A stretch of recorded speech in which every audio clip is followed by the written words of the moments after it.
my wife said to me, literally she said to me, addressing my workaholism, she said, look, you got to realize you're a workaholic. And so that challenged me. And so I really had to make a decision of what kind of life do I really want. Now the work is very satisfying, and there's a lot of appreciation for it out there in the world. But at the same time, if I identify with it, if I make it my identity and who I am, I deplete myself and I suffer, and I impose suffering in my primary relationship as well. So I've really had to look at my life.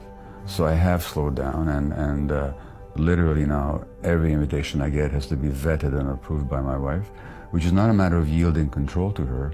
It's a matter of recognizing that I need support in making these decisions. And as a result of that, I'm enjoying life a lot more.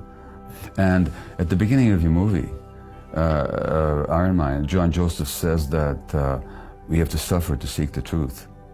Some words to that effect. And whether he knows it or not, he's quoting the great Greek playwright Aeschylus, who in his Agamemnon, the chorus says, "We human beings suffering to truth." So literally, it was that suffering imposed by my workaholism that led me to have to make decisions and to understand the truth. If you could pick up the phone and make a call to the 20-year-old Gabor and give that young man a bit of advice, what would you tell him? Where was he? Getting his medical degree. No, he wasn't. He was, at that time, his ADD was too powerful. He couldn't go to medical school yet because that took more concentration and discipline than I was ready for. I didn't go to medical school till I was 28. So what do I say to the 20-year-old? Look inside. At that time, I was going to save the world through politics. Not to ignore the politics, but pay at least as much attention internally or more than you're casting on the outside. And you don't have to work so hard to be liked and loved. You're okay. Just relax, kid, you know, and allow life to come to you. You don't have to force it. And open your heart. Don't just focus on your clever brain so much. You know, open your heart and see what possibilities reveal themselves to you. And that it's not your fault. The way the world is, and even the way you are, it's not your fault. It's not a fault. Just accept yourself. What is the best advice you've ever received in your life? From a colleague, a coworker? I'll tell you two things. One is I had an aunt who was a physician herself. And she had not wanted to be a doctor, she wanted to be a writer. But complying with her father's wishes, she went to medical school. And she was taken to Auschwitz, where she saw her parents taken in one direction, to the gas chambers, and she was sent in another.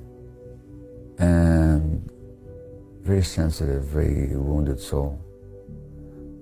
But she saw me much more clearly when I was young than I could see myself.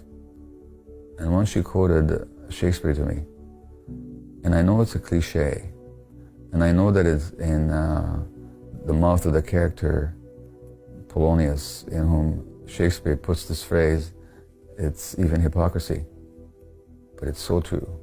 And she said to me, she wrote to me, "To thine own self be true."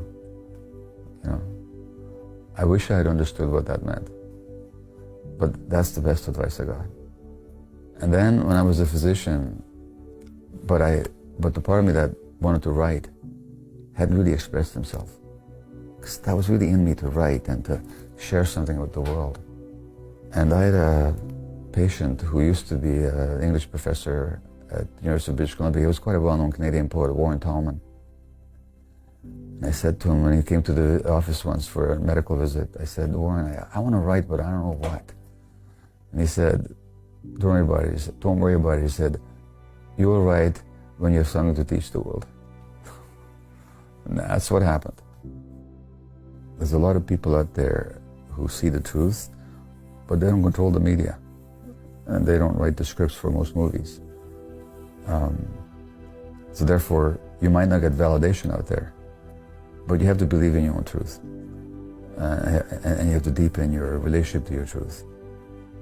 and you'll connect with people that are also seeking the same truth as you are, even if they don't see it the way you do. So never be afraid of your own truth, and to explore it. Also, don't be afraid to let go of it if you find that there's a deeper truth that speaks to you. And at the same time, whatever you do out there in the world, do an equal amount of work internally. Because if you don't, your work in the world will not be as effective.